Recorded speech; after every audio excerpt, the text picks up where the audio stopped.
Hai, hello, salam sejahtera Malaysia. Selamat datang ke channel Fels Lifestyle. Tuan-tuan dan puan yang saya amat hormati, sudah pasti sebelum ini kita pernah mendengar kenyataan berkaitan dengan pimpinan Mahathir yang tidak bersih pada era Mahathir menjadi Perdana Menteri dulu. Bahkan ada yang berkata menegaskan ataupun gesaan terhadap Anwar Ibrahim, terhadap kerajaan hari ini untuk mendedahkan duit sakau Tun Mahathir. Tidak tahulah ada di dalam negara, ada di luar negara, di kediaman Mahathir, entahlah di mana. Itu pun kalau ada duit yang pernah Mahathir sakau. Walaupun di dalam ruangan komen media sosial berkata Mahathir ini penyakau, Mahathir telah menyakau duit rakyat semasa menjadi Perdana Menteri. Kalau itu hanya sekadar komen, tapi kebenarannya kita tidak tahu. Akhirnya saudara-saudara, Tun Mahathir akan bagi semua duit kepada orang miskin kalau Anwar buat ini untuknya. Bekas Perdana Menteri Tun Dr. Mahathir berkata, beliau akan menyerahkan ke semua duit berbilion ringgit yang didakwa disakau olehnya kepada orang miskin. Tetapi kata beliau, Anwar perlu memberitahu di mana duit tersebut kerana beliau sendiri tidak tahu keberadaan wang itu. Anwar menggesa supaya saya guna kekayaan saya untuk menolong orang Melayu yang miskin. Mungkin Anwar tahu di mana duit berbilion ini ada. Saya tidak tahu. Anwar boleh bagi maklumat di mana berada duit yang saya sakau ini, dan saya akan beri semua 100% kepada orang miskin. Ini ikrar saya dan saya sanggup jamin yang saya akan tunai janji saya. Jika tidak, Anwar bilang buka mulut bohong, katanya di aplikasi X.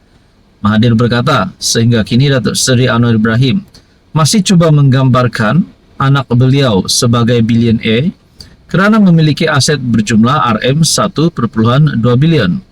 Beliau mendakwa angka tersebut tidak betul kerana RM1.2 bilion adalah aset keseluruhan untuk dua anaknya, Tan Sri Mokzani Mahathir dan Mirzan Mahathir.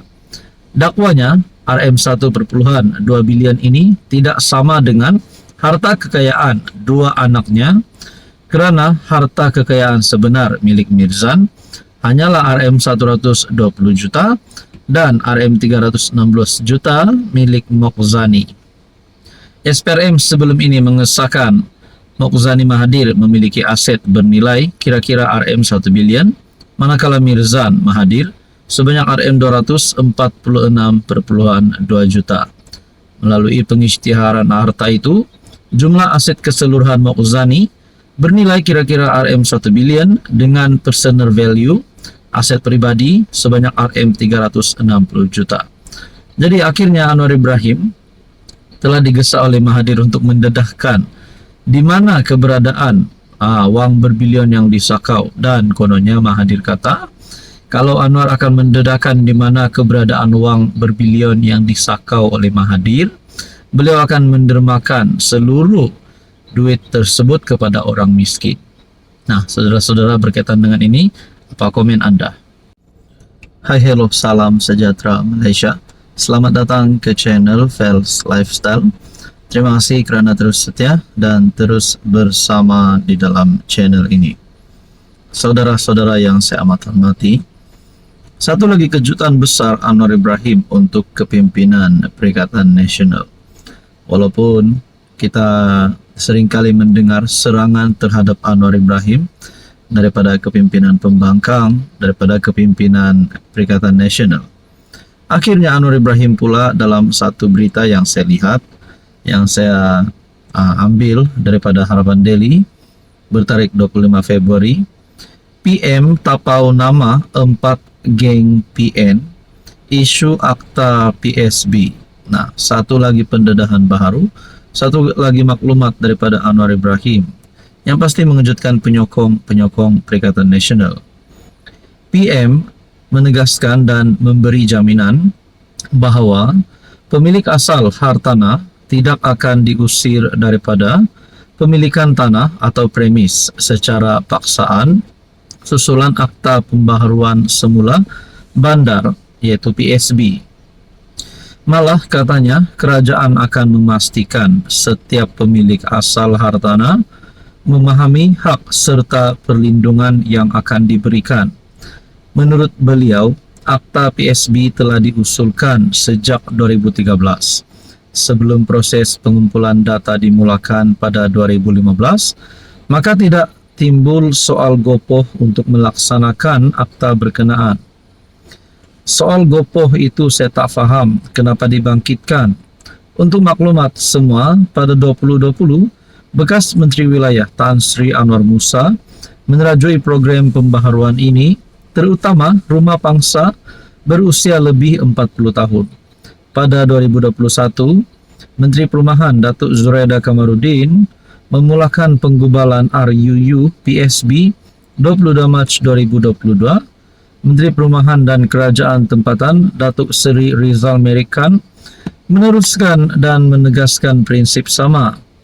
YB Arau Datuk Seri Syahidan Kasim pada September 2022 malah memaklumkan DBKL telah mengenal pasti 30 kawasan untuk pembaharuan semula, katanya, di Dewan Rakyat. Pada masa sama, Anwar berkata, tidak timbul langsung isu kerajaan ingin mengganggu tanah rizab Melayu. Sebaliknya, inilah cara tolong orang Melayu. Saya tak sanggup lihat kawasan daif. Tak timbul soal tanah rizab Melayu. Kalau betul nak tolong Melayu, ini caranya. Maknanya kita guna seluruh dana untuk bangunkan penempatan mereka. Jadi saudara-saudara, akhirnya Anwar Ibrahim mendedahkan Perdana Menteri tapau nama 4 geng PN isu akta PSB. Apa komen anda? Hai, hello, salam sejahtera Malaysia. Selamat datang ke channel Fels Lifestyle. Terima kasih kerana terus setia dan terus bersama di dalam channel ini. Baru-baru ini Malaysia dikejutkan dengan satu serbuan penggeledahan oleh SPRM. Penemuan RM100 juta di dalam beg, dan penemuan ini dan keputusan-keputusan daripada SPRM berkaitan dengan isu ini menjadi panas kerana melibatkan nama bekas Perdana Menteri ke-9 iaitu Ismail Sabri Yaakob. Tuan-tuan dan puan, apa perkembangan terkini? Adakah bekas pegawai kepada bekas PM9 yang ditahan didapati bersalah, dan persoalan paling utama, apakah Ismail Sabri sendiri pun bersalah? Nah, itu menjadi pertanyaan ramai orang. Ini satu keputusan terkini. 8 akan dipanggil bantu siasatan kes 4 pegawai terkait Ismail Sabri. SPRM akan memanggil 8 individu untuk membantu siasatan penahanan 4 pegawai kanan terkait bekas Perdana Menteri Ismail Sabri Yaakob. Ketua Pesuruhjaya SPRM Azam Baki bagaimanapun tidak mendedahkan butiran identiti 8 individu itu.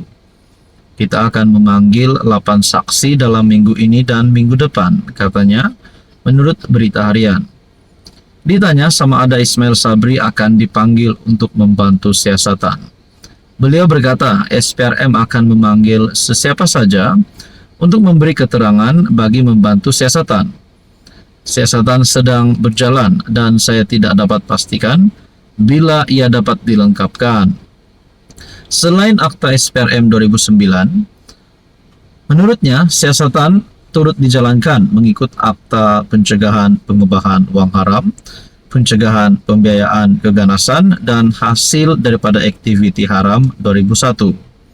Sabtu lalu SPRM dilaporkan menahan 4 bekas pegawai terkait Ismail Sabri kerana disyaki terbabit rasuah. Menurut laporan, 3 daripadanya termasuk individu bergelar Datuk dibebaskan selepas tempoh reman 3 hari berakhir kemarin dan seorang lagi dibebaskan pada Ahad lalu. SPM dilaporkan turut menyita wang tunai lebih RM100 juta Disyaki ada kaitan dana politik dalam serbuan ke atas sebuah rumah milik bekas pegawai KADAN itu. Nah, nampaknya tiga daripada individu yang ditahan bergelar datuk. Rupanya ini adalah identiti terkini yang kita dapat lihat. Jadi saudara-saudara, tuan-tuan dan puan, siapakah sebenarnya yang terlibat di dalam isu ini? Adakah di kalangan kepimpinan UMNO? Kerana parti Ismail Sabri adalah UMNO. Dan adakah di kalangan kepimpinan kerajaan pada ketika Ismail Sabri menjadi Perdana Menteri? Kita nantikan saja apa yang akan berlaku.